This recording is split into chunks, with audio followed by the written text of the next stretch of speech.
इस road map को follow कर लेते हो तो 85% तक बन सकते हैं, लेकिन शर्त यह है कि इसे फॉलो करना होगा और पढ़ना होगा। सिर्फ वीडियो देख लेने से काम नहीं चलेगा। अब कुछ बच्चे होंगे जो 85 दिनों में 85% वाला वीडियो देख लेंगे, स्ट्रेटजी को देखेंगे और फिर बाद में आकर बोलेंगे सर हम फेल हो गए। बुरा लग सकता है, लेकिन हकीकत यही है, हम हर साल इसी प्रकार से बच्चों को देखते हैं। 85 दिनों में सिलेबस कंप्लीट करने के लिए तुम्हें केवल 50 और केवल 50 दिन मिलेंगे।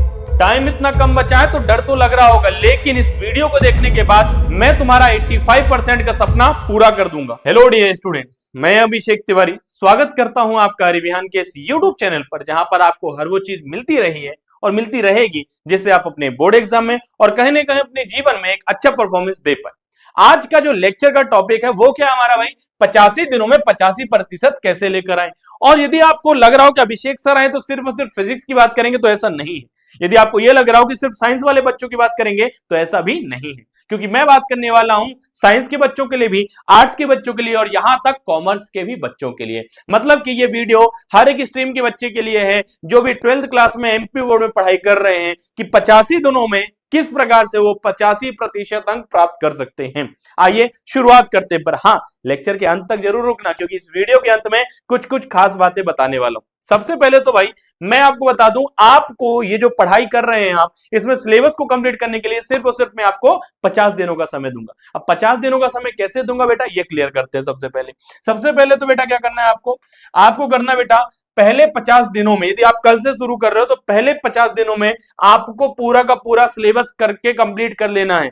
पूरा का पूरा सिलेबस पढ़ के कंप्लीट कर लेने का मतलब क्या बेटा, हर एक subject, Hindi, English, physics, chemistry, math, ये बायो वाले हैं तो बायो, आर्ट कॉमर्स वाले हैं तो क्या करेंगे सर, भूगोल की बात कर लेंगे, ठीक है। पर आपको सारा का सारा सिलेबस शुरुआत के 50 दिनों में पढ़ के कंप्लीट करना है। अब आप कहेंगे सर बहुत ज्यादा चैप्टर है, बहुत ज्यादा चैप्टर है। चलो एवरेज मान लेता हूं, किसी में ज्यादा किसी में कम, एवरेज मानता हूं कि चलो एवरेज 15 चैप्टर है। यदि मैं कहूं कि हर एक चैप्टर को मैं 3 दिन का समय दे रहा हूं पढ़ने के लिए, हर एक चैप्टर को 3 दिन पढ़ने का समय दे रहा हूं, तो 15 3 कितना होता है बेटा, 45। You are getting almost 45 days, कितने, 45 दिन मिल रहे हैं। लेकिन मैं फिर भी आपसे कह रहा हूं, बीच में बीमार पड़े, कोई दिक्कत आ गई तो 50 दिनों का समय ले लो, लेकिन इन 50 दिनों में आपको पूरा का पूरा सिलेबस कंप्लीट करना है। तुम कहोगे सर इतना समय भी नहीं रहता, अरे समय रहता है। तुम क्या करते हो, इंस्टाग्राम स्क्रॉल कर रहे हो, कोई नोटिफिकेशन आया, तुम पढ़ाई से छोड़ के पहले उस नोटिफिकेशन को देख के फोन देखते हो कि किसका मैसेज, क्या मैसेज, अरे क्यों देखना है। फिल्में देखते हो, मत देखो। टाइम वेस्ट करते हो, किसी बच्चे के साथ, किसी दोस्त के साथ बातें करते हो, शाम को टहलने जाते हो, मत जाओ भाई, पढ़ाई करो। रिजल्ट अच्छा बनाना है तो पढ़ना पड़ेगा, रिजल्ट अच्छा बनाना है तो पढ़ना पड़ेगा, समझो। यदि ये सारी चीजें अवॉइड करते हो, जितनी भी डिस्ट्रैक्शन सबको अवॉइड करते हो, तो 50 दिनों में अच्छे तरीके से सिलेबस कंप्लीट किया जा सकता है। अब यदि 50 दिनों में तुमने सिलेबस कंप्लीट कर लिया तो तुमको रिवीजन भी करना होगा। तो 50 दिनों के बाद जो अगले आने वाले अपने ये 20 दिन होंगे ना, इन 20 दिनों में क्या करना बेटा, अपना पहला रिवीजन कंप्लीट होना चाहिए हर एक सब्जेक्ट का, ठीक है। वहीं उसके बाद 15 दिन और जो आगे आएंगे, उसमें बचे हुए 15 दिनों में आपको क्या करना है, दूसरी बार पूरे सिलेबस का कर लेना रिवीजन। और इस प्रकार से 50, 20, 70 और 15, 85 दिनों में 85% की तैयारी कर लेनी, ठीक है। कैसे करनी, ये सारी चीजें आने वाले टाइम पे मैं आपको बता रहा हूं। अवॉइड मत करना, इस लेक्चर को बढ़ा के मत देखो, आराम से देखो। समय है हमारे पास, थोड़ा समय तो तुम मुझे दे सकते हो ना, तभी तो तुम्हारा सपना 85% वाला मैं पूरा करवा पाऊंगा। आइए बताता हूं कि इन दिनों को किस प्रकार से हिसाब लगा के सॉल्व करना है। सबसे पहले तो बेटा मैं तुम्हें बताऊं, देखो यदि चलो एक पर्टिकुलर पीसीएम की बात कर लेता हूं। वैसे आप आर्ट के हैं तो कोई और सब्जेक्ट, बायो के हैं, सॉरी कॉमर्स के हैं तो कोई और सब्जेक्ट है, बायो वाले तब भी कोई और सब्जेक्ट है, पर मैं केवल पीसीएम का एग्जांपल दे रहा हूं।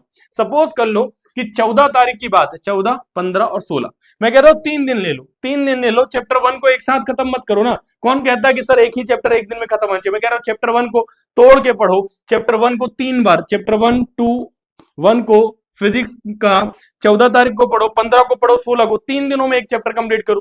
फिर केमिस्ट्री का भी चैप्टर 1 कंप्लीट करो। यदि मैं बात करूं आगे की, तो मैथ का भी चैप्टर 1, हिंदी का चैप्टर 1 और इंग्लिश का चैप्टर 1, मतलब कि हम एक चैप्टर को 3 दिन का टाइम दे रहे हैं, पर डे टाइम दे रहे हैं, तो इस प्रकार से कम समय देंगे हम एक सब्जेक्ट को, लेकिन 3 दिनों में हमारा फिजिक्स कंप्लीट हो जाएगा। ऐसे 3 दिनों में केमिस्ट्री का चैप्टर 1, 3 दिनों में मैथ का चैप्टर 1, 3 दिनों में हिंदी का और फिर इंग्लिश का चैप्टर 1। हिंदी इंग्लिश थोड़ा सा आपको ध्यान देना होगा, जैसे यहाँ चैप्टर वाइज चल सकते हैं, वहां पे व्याकरण होती है, ग्रामर होती है, निबंध लेखन, ये सारी चीजें अलग अलग आती हैं, तो उसको थोड़ा आपको अपने हिसाब से समझना होगा।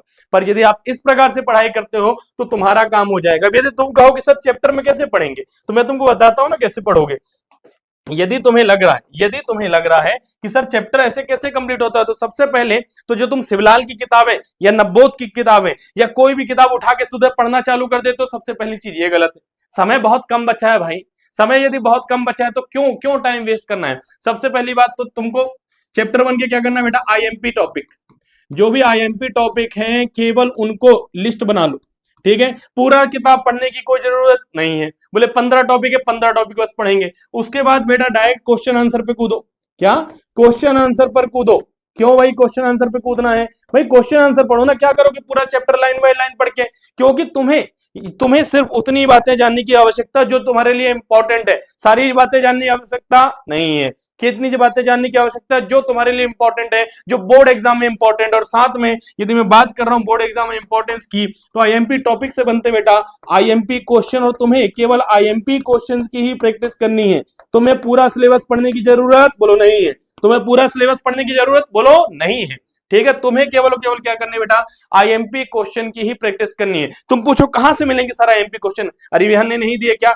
देखो पहले भी अरे विहान ने आपको क्वेश्चन दिया, और आपको बता दूं आने वाले टाइम पे भी अरे विहान आपको इंपॉर्टेंट क्वेश्चन देगा। और आप तो समझ गए हैं कि अब आर्ट और कॉमर्स भी चालू कर दिया है, और फिजिक्स के आईएमपी क्वेश्चन जो मैं दे रहा हूं, आपके अभिषेक सर दे रहे हैं अरिविहान की तरफ से, केवल उन्हीं क्वेश्चन की प्रैक्टिस करो। जो क्वेश्चन तुमको बायो के लिए अंकुश सर दे रहे हैं, केवल उन्हीं क्वेश्चन की प्रैक्टिस करो। और ऐसे अलग अलग सब्जेक्ट में पर्टिकुलर टीचर तुम्हें आईएमपी क्वेश्चन दे रहा है, और यदि तुम्हें यकीन नहीं होता है कि सर आपके पढ़ाई वाले आएंगे, अरे यूट्यूब पे वीडियो जाकर देख लो, रील्स डली हुई है, शॉर्ट डले हुए हैं, वहां पर तुम्हें पर्टिकुलर दिखाई देगा हर एक क्वेश्चन, जो क्वेश्चन है पेपर में आया वही क्वेश्चन हमने पढ़ाया था।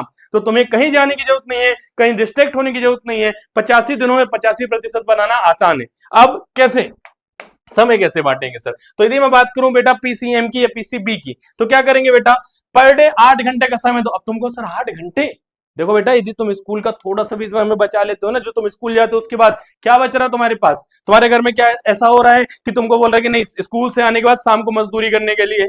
नहीं, बहुत कम ऐसे बच्चे जिनकी मजबूरियां होती हैं, सब अच्छे जगह से आ रहे हैं। और सब अच्छी जगह से यदि नहीं भी आ रहे हैं तो सबको पढ़ने के लिए पर्याप्त समय दिया जाता है। तो पढ़ाई के लिए 8 घंटे पर डे निकाले जा सकते हैं। बोलो हाँ निकाले जा सकते हैं। तो देखो 2 घंटे तुम फिजिक्स को दोगे पर डे, 2 घंटे केमिस्ट्री को, 2 घंटे बायो या फिर मैथ यदि लिया है तो 1 घंटा हिंदी को और 1 घंटा इंग्लिश को, ठीक है। यदि हिंदी मीडियम के बच्चे हैं तो उनको इंग्लिश पे ज्यादा फोकस करना चाहिए, इंग्लिश मीडियम के बच्चे तो हिंदी पे ज्यादा फोकस करना चाहिए, ठीक है। आगे बढ़ते हैं। आगे बढ़ते यदि मैं बात करूं बेटा, यहां पर मैंने पहले बोला था मैं सिर्फ साइंस वाले बच्चों को नहीं बता रहा हूं, मैं कॉमर्स को भी बताऊंगा, मैं आर्ट्स को भी बताऊंगा। यहां पर बात करें कॉमर्स की, लेखा शास्त्र की बात करूं 2 घंटे दीजिए, अर्थशास्त्र की बात करूं इकोनॉमिक्स की 2 घंटे दीजिए, अपन व्यवसाय अध्ययन बिजनेस स्टडीज को पर डे 2 घंटे दीजिए। उसके बाद बात करें तो अपन को क्या करना बेटा, हिंदी और इंग्लिश को 1-1 घंटे देना है।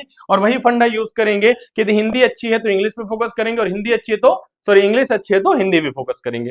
यहां पर यदि मैं बात करूं कि सर आर्ट्स वालों को भूल गए, नहीं, अरिविहान किसी को नहीं भूला है, इसलिए आप लोगों की डिमांड पे इंपॉर्टेंट क्वेश्चन चाहिए तो कमेंट कर सकते हो। आप लोगों की डिमांड पे ही ये सारी चीजें की गई हैं। आर्ट और कॉमर्स भी लेकर आए क्योंकि बच्चे बहुत पूछते थे सर आर्ट और कॉमर्स कब आएगा, तो आ चुका है आर्ट और कॉमर्स। और कब आएगा बता रहा हूं, जल्दी बताऊंगा, चिंता मत करो। तो देखो यदि मैं आर्ट्स की बात करूं तो भूगोल को 2 घंटे, इतिहास को 2 घंटे, राजनीति शास्त्र को 2 घंटे, हिंदी को 1 घंटे और इंग्लिश को 1 घंटे। तो इस प्रकार से आप टाइम को मैनेज कर सकते हो, ठीक है। अब यदि तुम्हारे मन में आ रहा हो कोई सवाल कि सर कैसे होगा 85 दिनों में पूरा सिलेबस, पीवाईक्यू, एनसीईआरटी की एक्सरसाइज की प्रैक्टिस इतना सारा है सर, कैसे होगा? यदि ये तुम्हारे मन में सवाल आ रहे हैं ना तो चिंता मत करो, ठीक है। सिलेबस, सेल्फ जो नोट्स हैं, पीवाईक्यू है, सेल्फ नोट्स मतलब जो तुम्हें खुद से बनाने, इनकी चर्चा कर रहा हूं, ये तुम्हें खुद से बनाने। लेकिन सिलेबस की बात करूं, पीवाईक्यू की बात करूं, एनसीईआरटी की बात करूं, यदि मैं बात करूं बेटा इंपॉर्टेंट टॉपिक्स की, क्वेश्चंस की या फिर इंपॉर्टेंट टॉपिक्स की, तो ये सब कौन देगा? हम आपको देंगे। अब अच्छा हम आपको कैसे देंगे? बहुत सिंपल सा तरीका बेटा, आपके लिए मिलने वाला एक बढ़िया सा बैच जिसमें पढ़ाए जाएंगे आपको आईएमपी क्वेश्चन, एक एक टॉपिक कवर किया जाएगा। क्या मैं आपको कुछ चीजें रिवील करता जा रहा हूं? अरे नहीं, मुझे तुम्हें कोई भी चीज रिवील नहीं करनी है।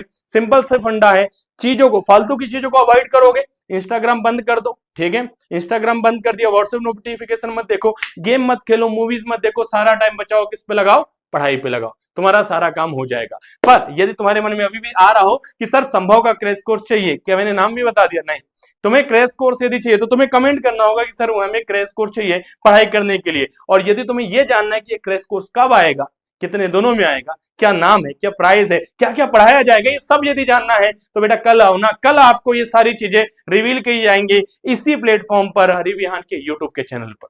तो ठीक है, कल आपको जो जानकारी मिलेगी उसके लिए तैयार रहिएगा। और मैं कहना चाहूंगा इस वीडियो को, इस लेक्चर को दूसरे बच्चों को भी शेयर कर दो कि किस प्रकार से पढ़ाई करनी चाहिए। ठीक है, तो चलो ठीक है, मिलते हैं फिर कभी, तब तक के लिए good day and thank you.